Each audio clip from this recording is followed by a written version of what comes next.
નમસ્કાર મિત્રો, ધોરણ 12 વિષય ગુજરાતી, ચેપ્ટર 6 ઉછીનું માંગનારાઓ, સંપૂર્ણ સ્વાધ્યાય સોલ્યુશન.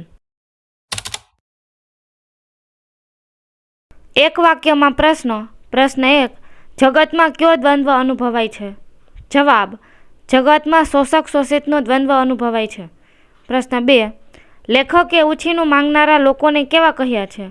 જવાબ: લેખકે ઉછીનું માંગનારા લોકોને અપરિગ્રહી પણ યાચકવૃત્તિવાળા, ધ્રુષ્ટ, નિર્લજ્જ અને બેદરકાર કહ્યા છે. પ્રશ્ન 3. ઉછીનું માંગનાર શી જવાબદારી આપે છે? જવાબ: ઉછીનું માંગનારથી કોઈ વસ્તુ તૂટી જાય તો ઉછીનું આપનારની સાથે જઈ તેમને સારો અને સસ્તો માલ અપાવવાની જવાબદારી આપે છે. પ્રશ્ન 4. ઉછીનું માંગનારમાં કયો ગુણ હોતો નથી? જવાબ: ઉછીનું માંગનારમાં કોઈ વસ્તુ મગાય અને કઈ વસ્તુ ન મગાય એનો વિવેક હોતો નથી. 4-5 વાક્યમાં પ્રશ્નો. પ્રશ્ન 1. ઉછીનું માંગનારની નજર કેવી છે? શા માટે? જવાબ: ગીધ જેમ તાજા મરેલા જાનવરને સૌ પહેલાં ભાળે છે એમ ઉછીનું માંગનારની નજર ગીધ જેવી છે. આડોશી પાડોશીનું નજર ઉછીનું લેવા માટે ગીધની જેમ જુએ છે. ઘરમાં કોઈ નવી ચીજ આવે કે તરત જ એ ચીજ લેવા તરફ એમની નજર હોય છે. એ લોકો એમ માને છે કે એ વસ્તુ એમને માટે જ છે. પ્રશ્ન 2. કઈ કઈ વસ્તુઓ ઉછીની લઈ લોકો જીવન વ્યવહાર ચલાવે છે? જવાબ: મીઠા મરચાંથી શરૂ કરીને ઘી કે એલચી કેસર સુધીના અસ્થાયી ચીજો અને ટાંકણીથી શરૂ કરીને કેમેરા કે રેડિયો સુધીના સામાન ઉછીનો માંગે છે. લોખંડના ઘોડા, દાળ દાણા, મરી મસાલા, રસ કાઢવાનો સંચો, શાક સમારવાનું ચપ્પુ જેવી સાધન સામગ્રી અને ઘરના રાચરચીલા ઉપર પોતાનો કબજો હોય તેમ માગીને લઈ જાય છે. આ ઉપરાંત રેશમી કે જરી ભરતના કપડાં કે કિંમતી ઘરેણાં ઉછીના લઈને લોકો જીવન વ્યવહાર ચલાવે છે. પ્રશ્ન 3. લેખક પડોશી દંપતીનો આભાર શા માટે માને છે? જવાબ: ઉછીનું માંગનાર ગીધુભાઈ અને મેનાબહેનની માંગણી એટલી બધી હોય છે કે લેખક કે ઘર માટે કોઈ નવી વસ્તુ કે કાંઈ નવો સામાન ખરીદ્યો હોય તો તેઓ તરત જ જોઈને કહે, સારું થયું, લો, અમારે આના વિના ઘણી આપદા પડતી હતી, હવે કાયમનું સુખ થઈ ગયું. લેખકને ત્યાં એક પણ વસ્તુ એવી નહીં આવી હોય જેનો પહેલો ઉપયોગ, જેનો ઉદ્ઘાટન વિધિ આ દંપતીએ ન કર્યો હોય. ઉછીનું માંગનાર આ દંપતીની દાનત સમજીને તેમણે પોતાના ઘરમાં જરૂરિયાત કરતાં બમણા દાણા, મરી મસાલા, સાધન સામગ્રી અને રાચરચીલું વસાવ્યા છે. એ તેમના પડોશી દંપતીને કારણે છે. આથી લેખક પડોશી દંપતીનો આભાર માને છે.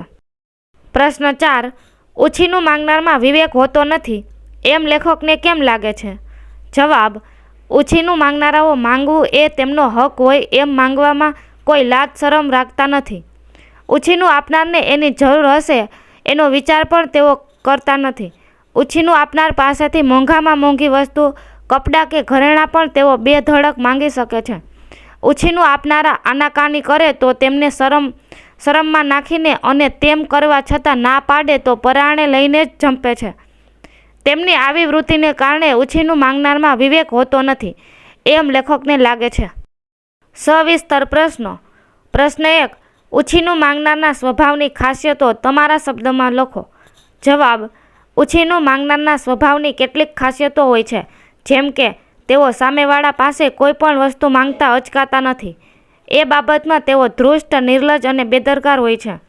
તેમની પાસે કોઈ ઉછીનું માંગવા જાય તો કોઈને કોઈ બહાનું કાઢી વસ્તુ આપવાનું ટાળે છે. તેઓ ઉછીની લીધેલી વસ્તુ બેપરવાહીથી વાપરે છે. એ લીધેલી વસ્તુ ભાંગી તૂટી જાય તો તેઓ વસ્તુનો વાંક કાઢે છે અથવા ઉછીનું આપનારનો. તેઓ ઉછીનું આપનારની વસ્તુઓ પર પોતાનો કબજો હોય એ રીતે વર્તે છે. તેઓ લેશ માત્ર શરમાયા વગર વારંવાર વસ્તુઓ માંગતા રહે છે. સામેની વ્યક્તિને એ વસ્તુની જરૂર છે કે નહીં તેનો પણ તેઓ વિચાર કરતા નથી. તેમનામાં ઉછીની વસ્તુ માંગવામાં વિવેક પણ હોતો નથી. તેઓ સામાન્ય વસ્તુથી માંડીને રેશમી કે જરી ભરતના કપડાં, કિંમતી કેમેરા, મૂલ્યવાન ઘરેણાં વગેરે બેધડક માંગી શકે છે અને જો આપવાની ના પાડે તો કાં તો શરમમાં નાખીને અથવા પરાણે લઈ જાય છે. પ્રશ્ન 2. ઉછીનું માંગનારાઓ નિબંધના શીર્ષકની યથાર્થતા ચર્ચો. જવાબ: ઉછીનું માંગનારાઓ એ હાસ્ય નિબંધ છે. એમાં ઉછીનું માંગનારની ખાસિયતો, એમની વૃત્તિઓ તેમજ પરસ્પર તેમના વ્યવહારો દ્વારા લેખક હાસ્ય નિષ્પન્ન કર્યું છે. એ માટે લેખકે કેટલાક પાત્રોનું સરળ ભાષામાં રમૂજી શૈલીમાં નિર્માણ કર્યું છે. લવંગી બહેન, ગીત દ્રષ્ટિવાળા ગીધુભાઈ અને મીન દ્રષ્ટિવાળા મીનાબહેન દંપતી અને અંતે ઉછી ડોશી. આવા ઉછીનું માંગનારાઓ માટે માંગવું એ તેમનો હક હોય એમ માંગવામાં કોઈ લાજ શરમ રાખતા નથી. એ વસ્તુઓ તેવી ને તેવી હાલતમાં વગર માંગ્યે સમયસર આપવામાં પણ માનતા નથી. લેખકે ઉછીનું માંગનારાઓનો એક તરફી વ્યવહાર, સ્વાર્થી મનોવૃત્તિને પણ ઉજાગર કરી છે. આ નિબંધની પરાકાષ્ઠા તો અંતમાં મુશ્કેલ ઉછી ડોશીના પ્રસંગમાં આવે છે.